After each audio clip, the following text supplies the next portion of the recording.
Okay, brilliant. So welcome everybody. This second session is going to focus on developing an understanding of the science and technology area of learning and experience. So we're going to delve a little bit deeper. So these were the objectives that were sent out with the invitation. They are consistent across all of the AoLE sessions that are running this week.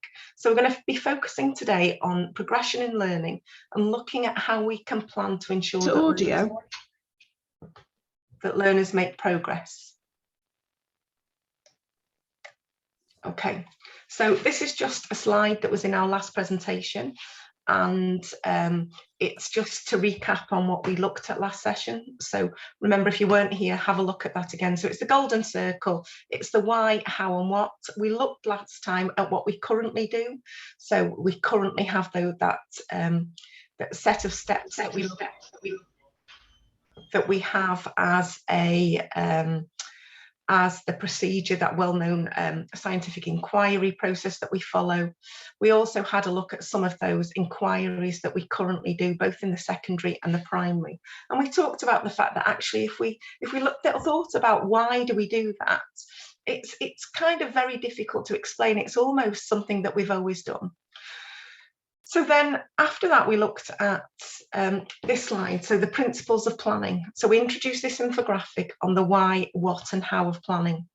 It's really important that we embed these principles within whichever model of curriculum design that we take forward in school. It's really important that we focus on those questions.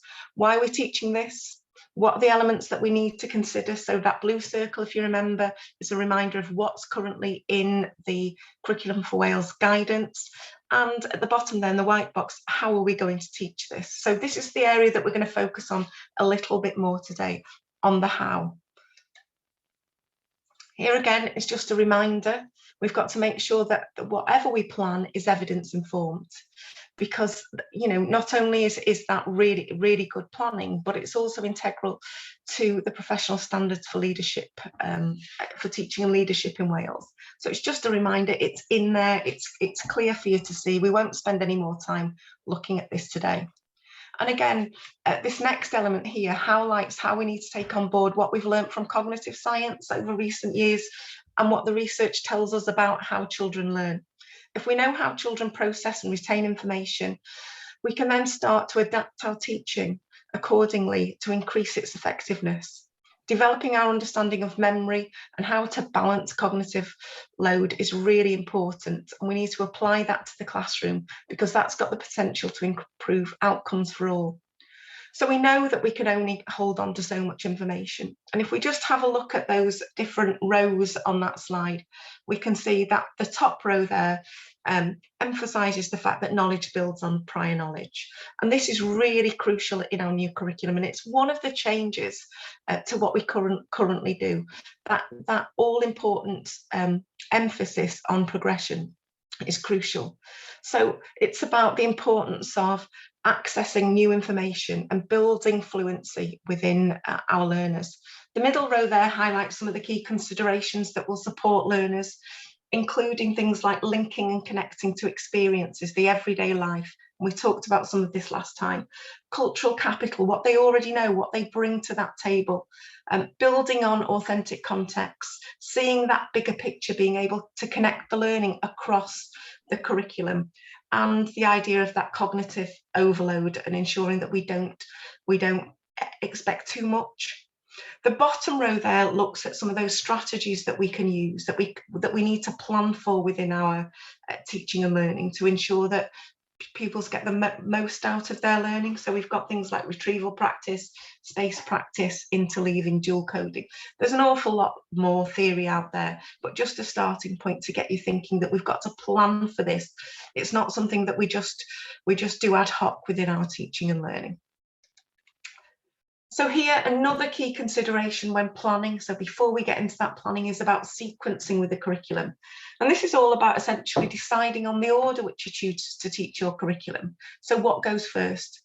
A coherent curriculum is one where learning experiences, knowledge and experiences are sequenced and woven together so that learners get that deep understanding.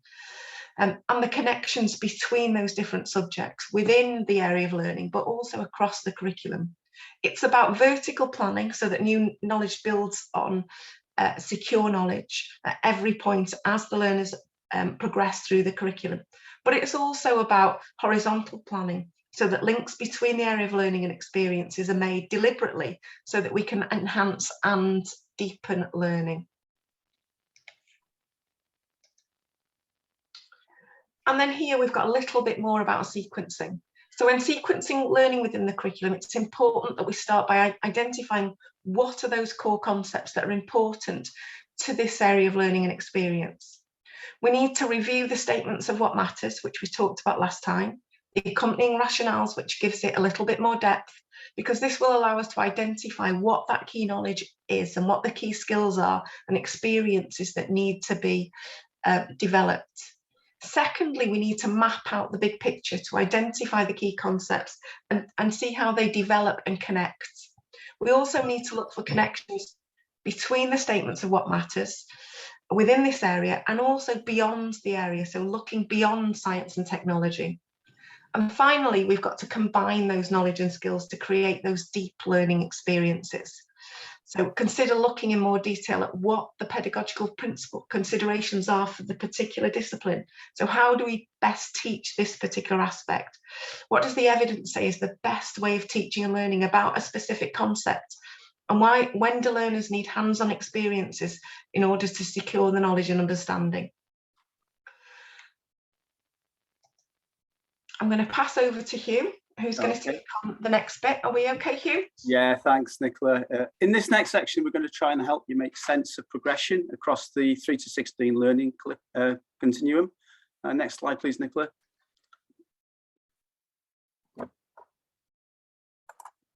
Okay, so once the school's got a clear framework, the next stage is to decide what's going to be taught and what other aspects of the curriculum will be developed within this particular unit of work. Teachers will need to use that huge curriculum document to select the appropriate content and what other aspects to consider, which include the statements of what matter and the relevant descriptions of learning. The integral skills such as critical thinking and problem solving, how can they be woven in? The cross-curricular skills such as literacy, numeracy and digital competencies, where will those be developed within the unit of work? And where it's relevant as well, are there opportunities for the cross-cutting themes such as careers and work-related experiences going to be brought out in there?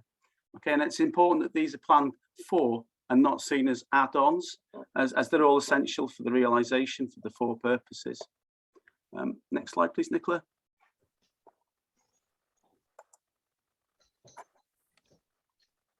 So where do you go for guidance on the AoLE? If you go onto the hub and you click on the bottom right option on the second screen there, okay, it will reveal key links to other areas of learning. And we're going to have a look now at the statements of what matters and the descriptions of learning. Thanks, Nicola.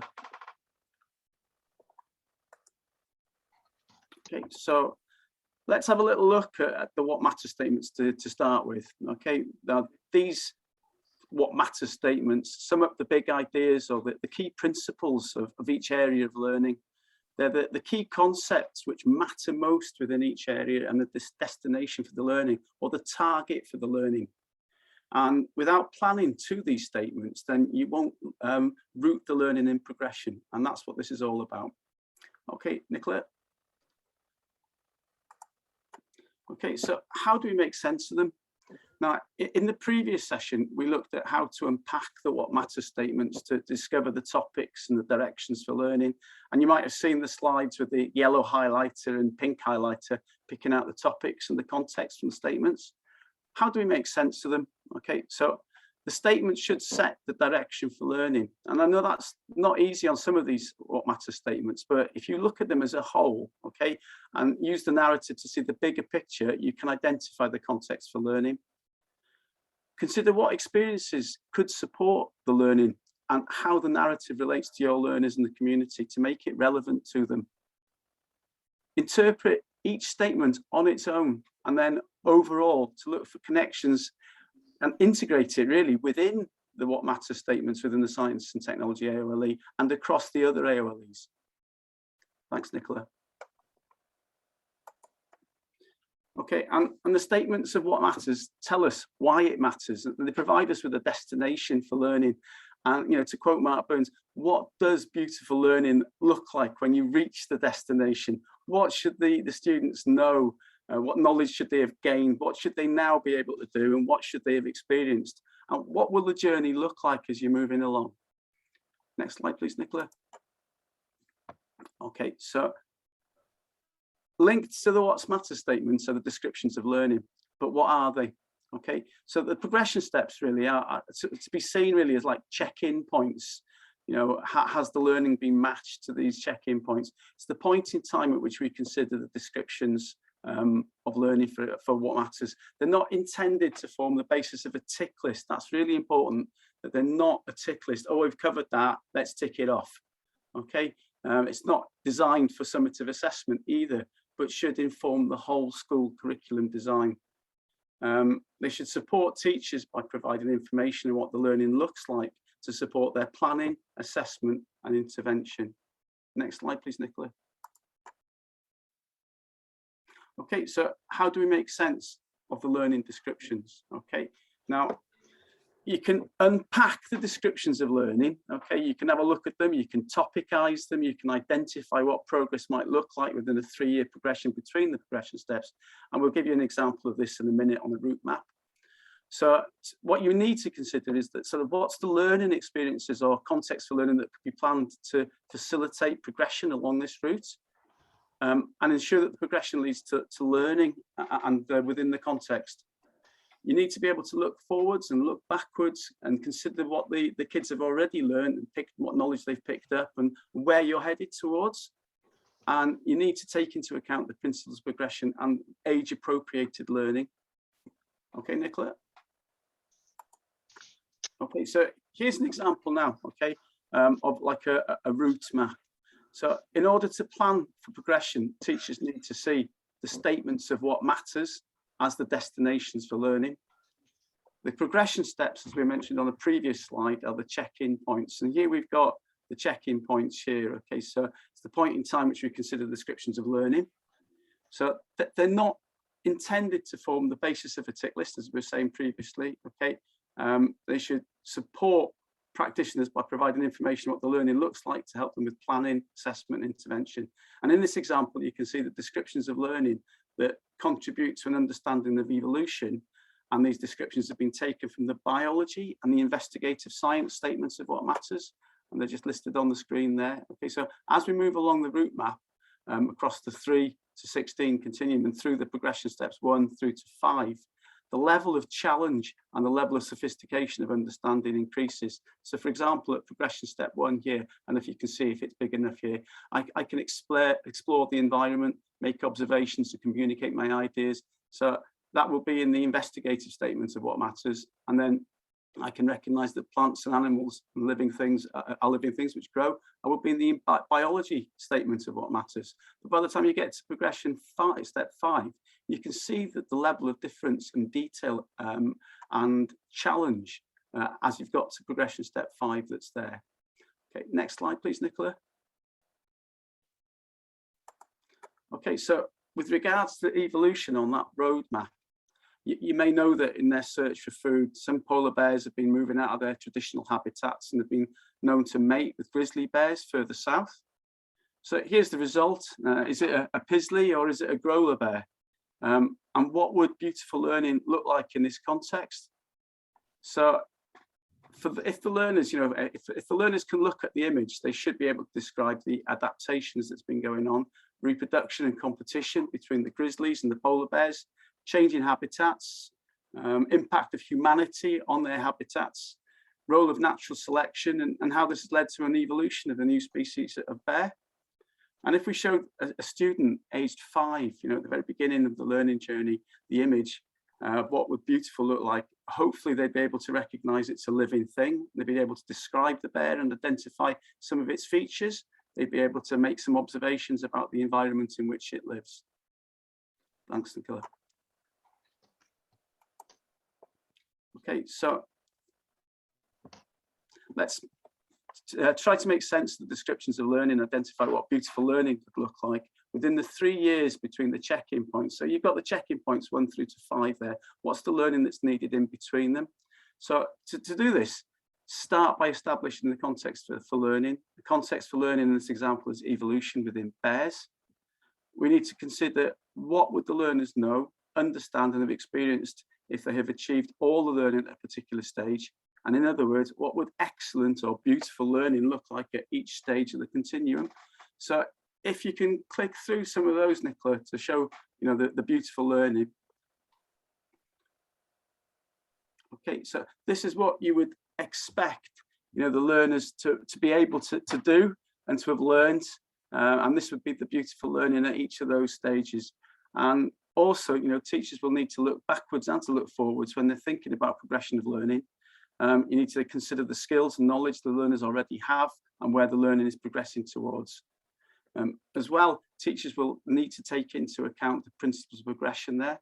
And if you take them into account, along with these descriptions of learning, teachers can use it to inform learning, teaching and assessment. Thanks, Nicola.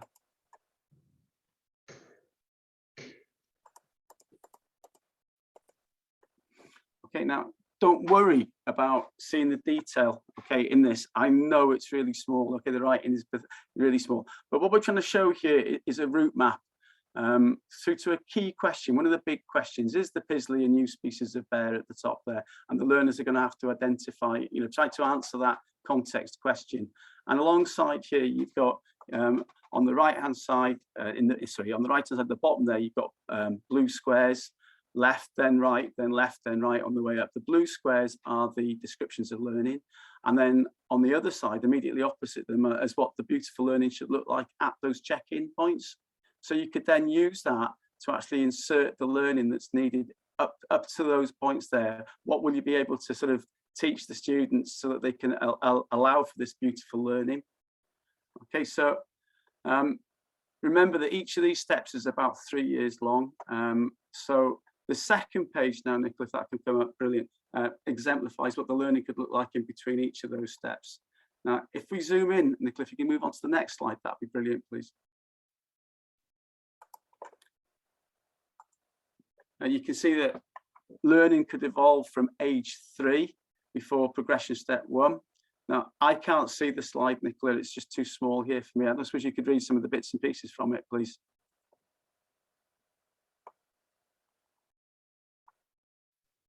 Hello, Nicola. Sorry, I couldn't find how to unmute myself there. Sorry. Yeah. Sorry about that. If we just have a look, what we've still got on there is we've got the descriptions of learning. You can see those in the blue boxes. So even before progression step 1, so before, remember, step 1 ends at roughly age 5. So we've got learners from 3 to 5. What would learning look like? So at the bottom there, we've got things like just some questions to consider. So is it alive? Exploring whether or not something is alive, exploring different habitats, exploring how different things grow, and for instance, growing plants. Then as we move up beyond progression step 1, so they've got that core knowledge and understanding, we then introduce things like, why do they eat? What does it eat? How does it change? How does it grow? And moving on, we've got looking at food and resources. What does it need to survive? What happens if there isn't enough food or water? And you can see that that concept leading towards that understanding of evolution progresses as we go up through that continuum. The next slide just shows the top there, the top of the continuum. So we've got 3 to 5, which is probably where we're going to be within the secondary setting. So again, we've got looking at those in-between steps. So we've got the descriptions of learning, which are at the progression steps on one side, and on the other side, we've got what that core learning could look like. So if we move beyond progression step 3, we've got things like, how does reproduction lead to variation within the species? And particularly in this example, bear species, what can cause changes to and variation within the same species? And you can see then as we go beyond progression step 4, we've got some more examples. And then beyond progression step 5, it's really important that we don't put a ceiling on learning for our pupils. So we've got to think of those pupils who are going to go beyond progression step 5, and some of them will do. So we've got that aiming higher box. So it says, which bear is the most successful? How different are the bears genetically? What could future bear populations look like? What potential problems could fertile hybrids lead to? So it's stretching and challenging them beyond what's set in stone at progression step 5. Thanks, Nicola. I think this is your section now, is it? It is. So as we move on from progression, so taking those ideas of progression forward, we're now going to look at some examples of pedagogical approaches that we could use within the AoLE and beyond. So we're going to explore the how and some of those different approaches. Lots of schools at the moment are searching for answers. They're wanting to see what's happening in other schools. They've asked us to have a look if they can go and have a look elsewhere. But what we would say at this point is that secondary schools are taking their time. The majority of schools in our region are waiting that extra year. They're aiming for the 2023 start. And the schools that we've been working with and our network leads, so we've got regional leads for science and technology, we've got local leads as well. They've been focusing really on developing the understanding of the framework, not particularly on planning new units of work. They're very aware that they need to wait for the lead from the SLT within their school to decide on what that curriculum vision is and what the design model is going to be. They've got to have that established first before they can begin to plan. It's one of those chicken and egg situations that we talked about last time. What comes first, the design or the planning? What influences what? And how do things like the curriculum timetable influence what you're going to teach and how you're going to teach it? So lots to consider before you jump in too deep. Primaries, on the other hand, have obviously got to go for a 2022 start. So a little bit later on, we'll show you a video from one of our primaries that we've been working with, who are a little bit further forward in their journey. So as we move to the how, we're going to explore some of those approaches. We've shown you this last time. Just a reminder here of the 12 pedagogical principles. We've highlighted the blend of approaches, the authentic context within the designing your curriculum areas, which will provide you further guidance on some of those considerations that we need to take on board. Again, how do you get there? So just some directions from Hub. So we click on the Curriculum for Wales, Science and Technology. We go to that Designing Your Curriculum section. We can find some of those specific considerations. We can't emphasize enough the need to become familiar with the guidance. Read it, understand it, refer to it when planning, but make sure you've got that holistic understanding first before you jump straight in. It's really easy to miss the detail that's needed here and jump straight into those descriptions of learning. So here, that umbrella's just a metaphor, really. Within the guidance, these are two really important statements that should be considered when planning.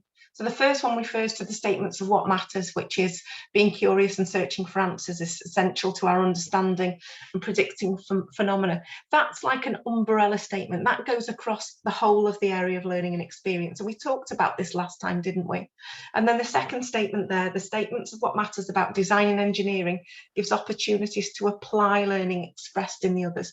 So we talked about that last time, didn't we? That seeing the science-based statements of what matters as your knowledge and your understanding, and the design thinking here, engineering, and the computation statements being those drivers for solving those problems and taking things forward. So we need to try and see it as one entity rather than the separate disciplines within when we start to plan for progression. This is just taken, we've tried to link to the principles of planning webinars that your senior leaders have had during the last term. Some of you may have seen this already, but regardless of what model you take on board in your school, whether it's disciplinary, whether it's interdisciplinary, whether it's a fully integrated model, these 4 points are really important things that will really enhance learning and build on progression. So if we just have a look at these individually, so the first example here that we've got is exploring the dependencies. So in this example, we're focusing on that connection, that relationship between maths and science, and how the skills and understanding developed in maths can be drawn upon and applied in science. both departments need to know when those skills are being addressed in each area to ensure that the sequence, and we talked about sequencing before, to ensure that that's in line and that there's a consistency of approach. Collaboration between the departments is essential here to ensure that the language that we use and the symbols that we use are consistent. So the next example here that we've got is exploring the interdependencies. So really important. So this is where one knowledge from one subject enhances and accelerates access to another. So the example here, we've got the relationship between science and geography. As a teacher, I remember doing this pretty badly. You know, I'd introduce camel adaptations or the polar bear, and we'd talk about the different features that it has that make it successful. And we talk about the fact that it lives in the desert. But I'd never really place it. I'd never say where that desert was. The fact that the only truly wild camels live in the Gobi Desert of Mongolia and China, I'd never place that. But if we have that connection between geography, humanities at Key Stage 3, and we can ensure that when they're looking at deserts, that they study this desert that we're going to then refer to within science lessons, we can really enhance that access for our learners. The same there with a polar bear, really ensuring that the curriculum is aligned in humanities and in science to get the most out of it. Again, collaboration is essential. The next example here, we've got exploring simultaneous planning. So where we're doing the same things at the same time. So the example there where the whole is greater than the sum of the parts. So an example here would be looking at science and technology and health and well-being. Both of those areas of learning refer to diets. They both refer to foods and the importance of it. So it'd be really important that we sequence that learning to ensure that we're targeting it at the same time. We're using the same language. We're using the same terminology. We're building that bigger picture to deepen that learning. So in health and well-being, they might be talking about the Eat Well plate that we can see on there and balanced diets. And in biology, we might be talking about the biochemistry of food components, but dealing with it at the same time will enhance that learning. The fourth example that we've got here is looking at exploring the differences. This is really crucial. The distinct differences between the subjects need to be explored with learners. Many of those tier 2 words have got different meanings in different subjects, and we use them with authority almost in science and technology, but it's important that we make sure they've not got misconceptions, that they know that they're different, that when we talk about analyze and when we talk about evaluate or infer, we're giving them the meaning in science, but we're also referring to what it might look like in other subjects. Because at the end of the day, we want them to talk like a scientist, write like a scientist, and read like a scientist, but we want them to be able to use those skills in their other subjects too. So I'm going to hand over to you. Thanks, Nicola. This is where it all goes probably very wrong, because I'm going to have to try and show the website and come out of one part and go into another one. So we'll see how it goes. We're going to have a little look now at our website that we've put together to try and give examples to teachers really about how to consider approaches for planning, and the staged approach it's called. So if I could have the next slide, please, Nicola. Okay, so on our website, it's split into 5 sections: the big ideas, mind mapping, what if questions, looking at progression, and planning. So this is where it all goes probably horribly very wrong now. So let's see if I can share my screen. Yeah, okay, so let's have a little look. Nicola, has that come up? Yes, you. Whoa, it's worked. Wow. Hang on. Sorry. Oh, no, it hasn't worked then.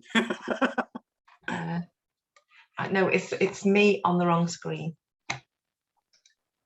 Yeah, it's on. It's on it. Okay, so basically we're looking at this 5-stage model for examples for teachers really in the Gwere area or Wales, across Wales, and it's presuming really that you've actually unpacked your what matters statements already. You've had a look through them, you've read the additional guidance, and you know what your topics are and things, and your themes and your context for learning. This is now like an idea. It's not the way, it's a suggestion. Okay, you don't have to do this, but this is just a suggestion really, and we're offering some sort of support to you if you know to go this way if you want to. Okay, but you don't have to. So moving on to the big ideas here. Okay, so we just sat around really, and we had a thought about what could be the big ideas in science and technology, and we just wrote them down and thought, okay, health was the big one that could come up there. We were looking at artificial intelligence and robotics. We're looking at space, because that feeds in nicely with the What Matters statements and What Matters 5. Sustainability is something that goes all the way through the document.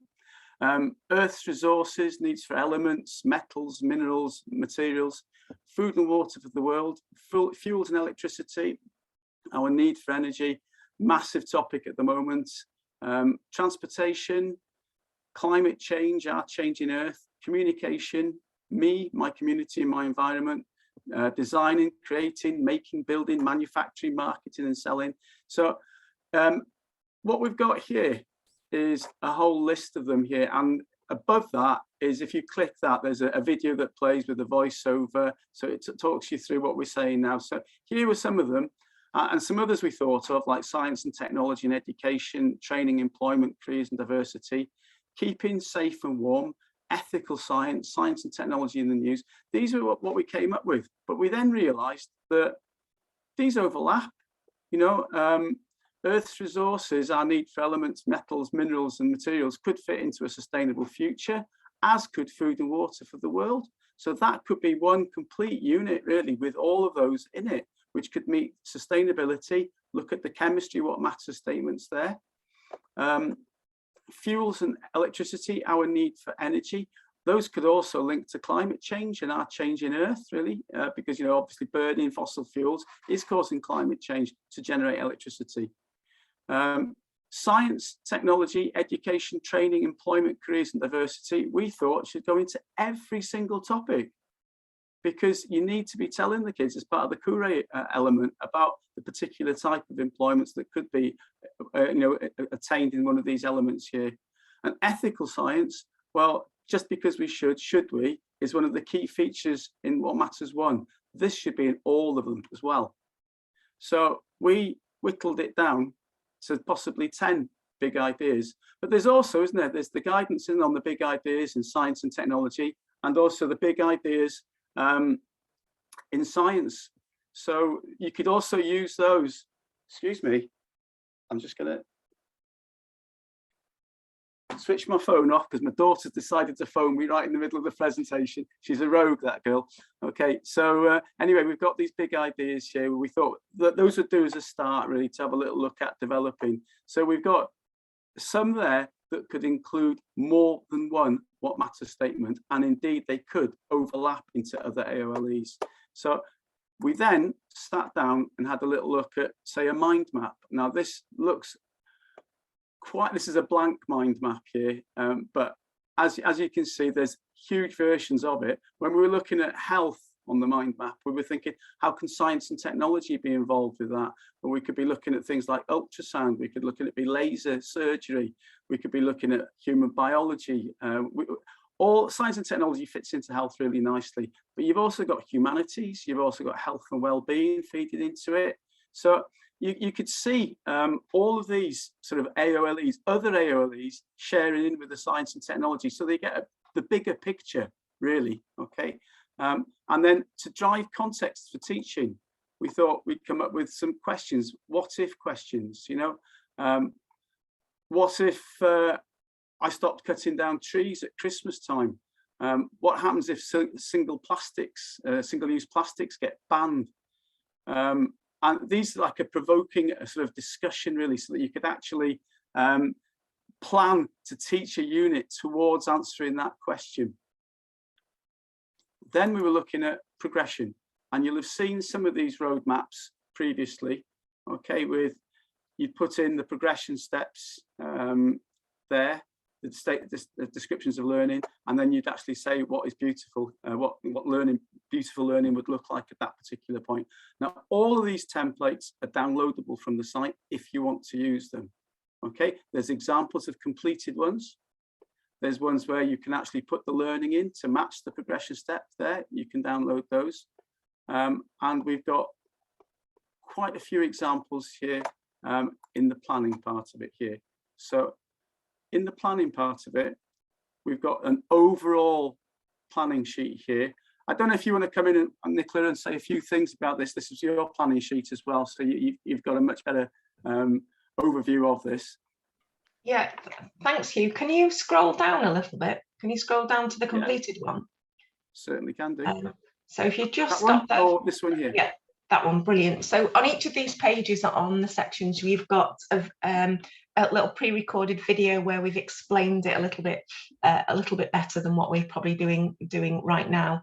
But here is taking on board what you saw in that roadmap that we talked through before about the Pisley Bear. So this could be a unit focused on Year 9. Obviously, I haven't got a class, so it's not as good as it could be, but it's just some ideas, and it's taking that why, what, how approach forward. So in the golden box at the bottom there, it's what does beautiful look like. So I've taken the idea that this is for Year 9, so it should be there for the end of progression step 4, and I've taken from that route map that you saw before the what does beautiful look like. So I've then tried to think about, well, what's the prior knowledge that they'll need to have to be able to access that. So in that top box there, it says review it, and I've just put in there what's the prior knowledge. So looking back at that route map, looking down at progression step 3 and the steps between them, what would they need to know, understand? Then the know it box is the new knowledge. What's the new knowledge they're going to get from this topic? What they're going to have to learn and understand. I've then got the do it's just below there, which are the experiences that they're going to have. The identify it box in the middle is where I've looked at the disciplinary literacy, looking at the frameworks there and taking on board what's the key vocabulary that they're going to develop in this unit.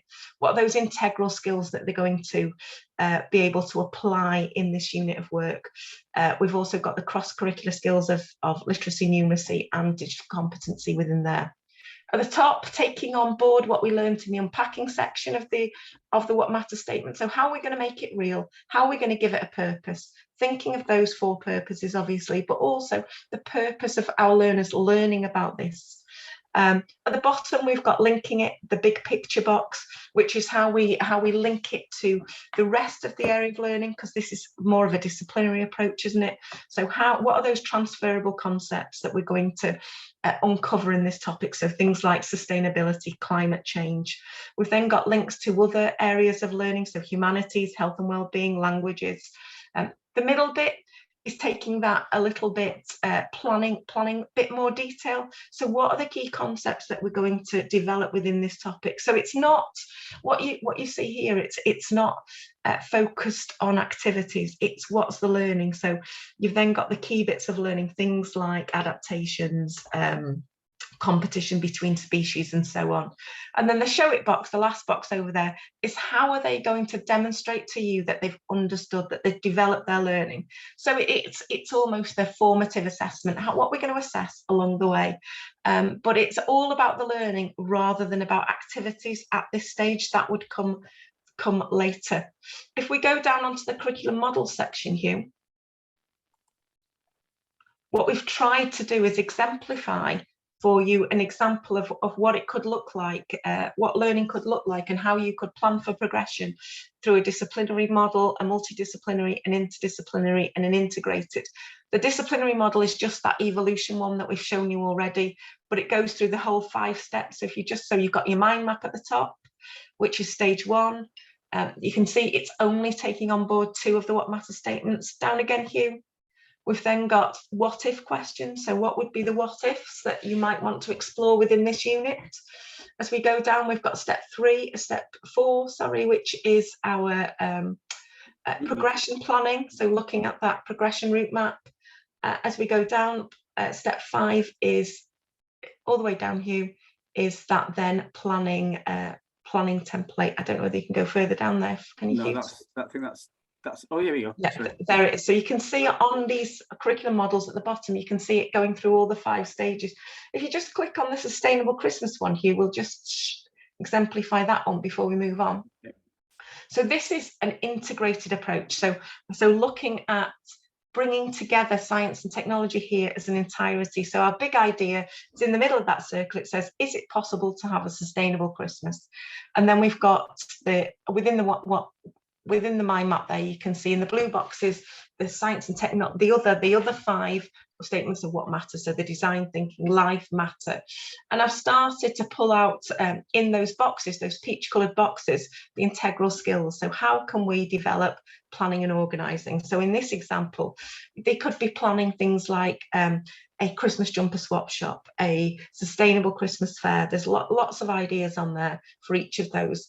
And at the top, you can see the other what matters, the other areas of learning which you could link to. So that's the mind map. If you scroll down here, we've then got what ifs, again, just trying to provoke thinking. As we scroll down, again, we've got a progression map next to you. Sorry. So again, I've just lost it on the side there. The other one started moving. So what we've got here is now you can see the different colours within the blue box, because it's taken from across the AoLE.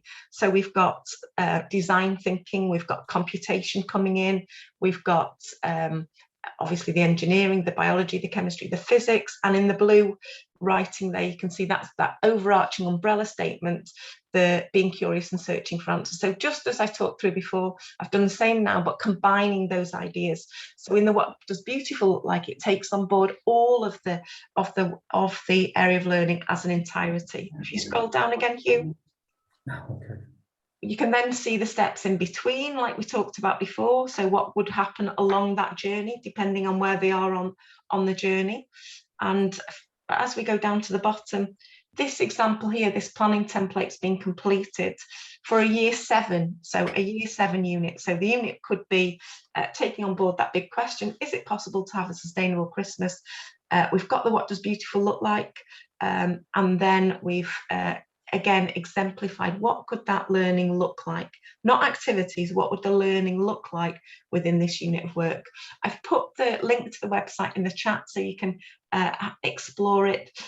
All of the templates that we've created can be downloaded. Or if you just scroll to the bottom there, Hugh, we've also put together here just an example, taking some of those big ideas that Hugh talked you through at the beginning, so health, sustainability, climate change, space, communication, and the future, and looked at how that could be developed from year 7 to year 8 to year 9. So if we just pick on sustainability there, because that's the example I showed you. So in year 7, they could be exploring that big idea of sustainability by looking at, is it possible to have a sustainable Christmas? In year 8, you could develop that further by looking at sustainability from the point of view of how can we feed the world? And then in year 9, you could take it a step further and you could look at how can we become a globally responsible Wales, which is one of those markers of the Future Generations Act. So we're taking it and we're deepening it as they move through what is traditionally Key Stage 3. Okay, so shall we move back to the presentation now, Hugh? If I share my screen, I don't know where it's going to pop up now. It's there, Nicola. So do you see the slideshow, or do you see the... See the slideshow on the left-hand side. Slideshow now, definitely. Okay, brilliant. If you just give me one moment. Okay. So Hugh mentioned the links there. So on this slide, you can see the links to the website and also to those documents. It does say in the designing your curriculum section, it says when designing and planning the curriculum, schools should specifically consider work on the big ideas of science and the big ideas of science and technology. So we've just put some links to the document in there. So we're just going to show and share. Just checking on the time, we're okay. So the final approach, so projects, themes and different approaches, it's almost the elephant in the room for the secondary sector. It's something that primaries do really well, but it's a little bit more fearful. However, some of our schools are exploring and taking on a more integrated approach. What's really important here is the bit in the green box. So what works?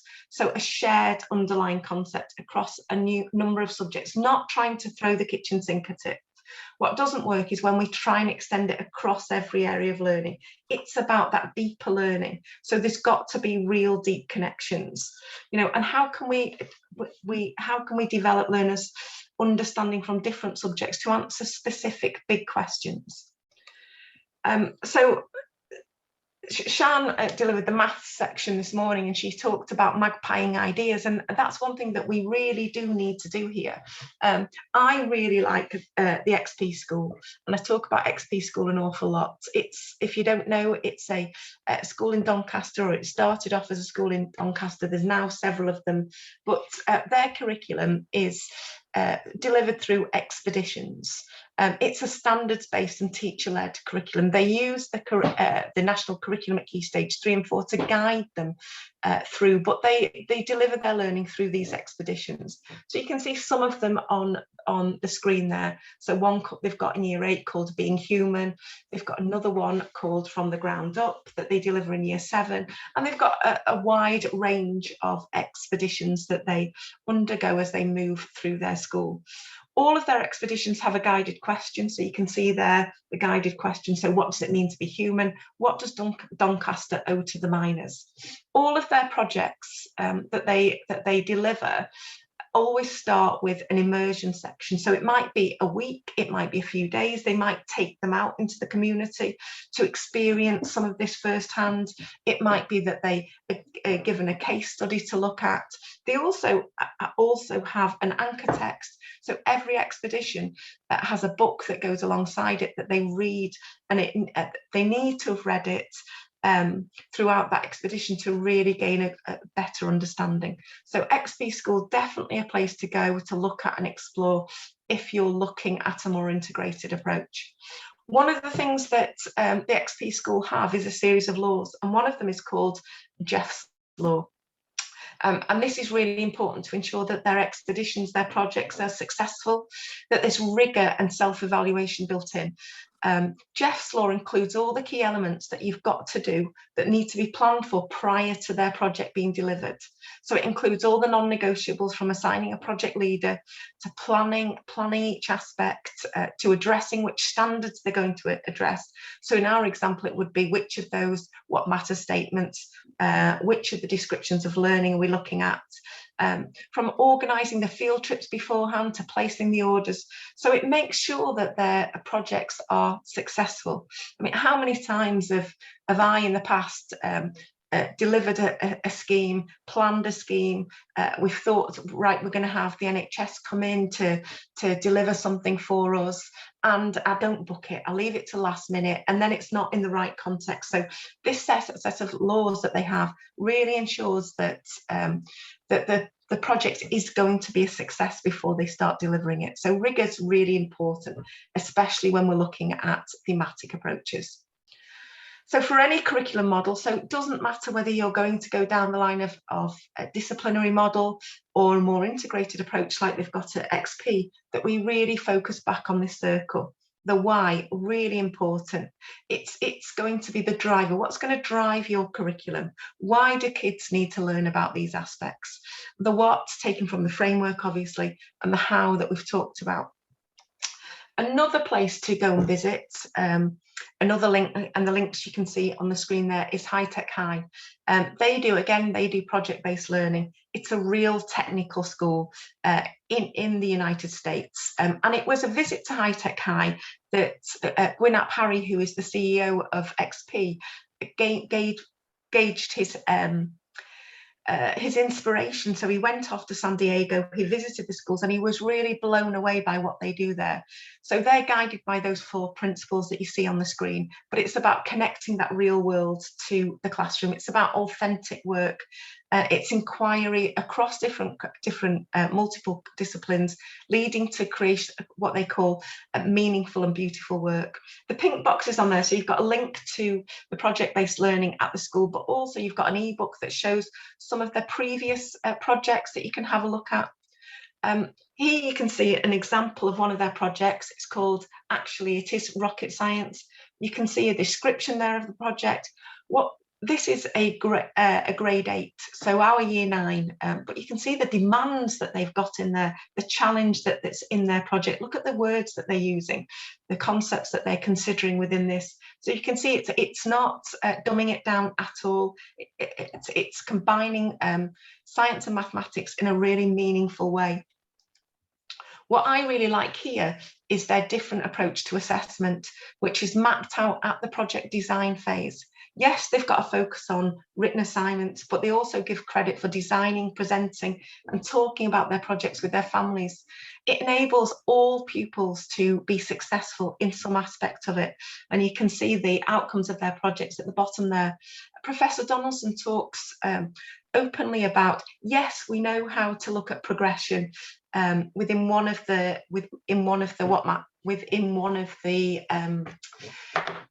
four purposes. So ambitious and capable learners, we know how to assess progress in there, we know how to look for progression, but what about the other three? How are we looking at progression in healthy, confident and so on? And this would be one way of looking at that, looking at the way that we look at assessment over time, formative and summative assessment. And then if a holistic approach isn't currently part of your school vision, one method of trying to incorporate some holistic aspects would be looking at project-based learning at the end of a term or at the end of a school year. So the projects could then bring together the learning from across different areas of the curriculum, and they could apply the skills and knowledge that they've gained in their disciplinary subjects together to solve a problem. So this example looks here at testing, if you like, the quality of your Key Stage 3 curriculum, of what you do in science, maths and geography, by bringing a project together that incorporates those three different areas. So it could look at food for thought. So the example shown here could be a 3-week project for Year 9, requiring learners to analyse the movement of food products in the local area and bring together the knowledge and skills gained. Hugh, I've just realised that we've not shown Sean's video. Oh, we could show that at the end, can't we? We could just Yeah, the summary now of what we've done, really. So if you can go on to the final slide there, please, Nicola, that'd be good. Thanks. Okay, so so key points, really. You know, the point of this training session today was to have a little look at progression in learning and having a shared understanding of the learning continuum, showing you approaches to planning and assessment. We haven't talked so much about the pedagogy, really, because there's a whole slide, really, isn't there, on pedagogical approaches and the 12 pedagogical principles. But we have shown the route map and how to actually build in the learning along the 3 to 16 continuum. And then we've also talked about the fact that assessment needs really to be not just summative, but a mixture of formative and summative, really, to give everybody, all the learners, a chance at these check-in points. So I think that's really it. Nicola, should we show the video if we can? Yeah, what I think we'll do, Hugh, is if we if we stop there, and we'll send out the link to Sean's video. So one of our network leads for Conway, a primary school teacher, has really started to put things together in their school and to plan for science and technology, but actually across the curriculum. It's a really good example. So when we send out the slides and the recording, we can send it out to you then. I'm conscious that there's only 3 minutes to go. If anyone has any questions or wants to stay behind, and Hugh and I will be here and we'll be able to answer any questions that you've got.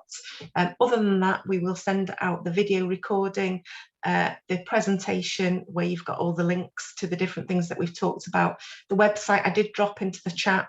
We'll also send you out a link to Sean's video. All of those things can be found on the GWER Support Centre. So again, a place to go. If you just Google GWER, you can get straight into our website and the Curriculum for Wales section there that's got lots of these examples. So I'll stop talking. You feel free to use the chat. Or could I just say that Sean's video is showing their journey, really, isn't it? So from the start, what they've actually done, what they've gained, and how they've learned this, that, and the other, and how they've come across their curriculum. And it's really good, a good watch. But also our website, we're always looking to expand it with examples that you've got. So if you've got something you think is working really well, we would love to have that and exemplify that on our website, please.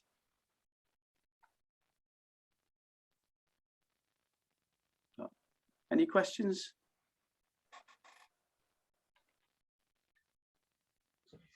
So yeah, feel free to use the chat or stay behind if you've got any questions that you want to answer. Other than that, we'll stop recording. Please, Adrian.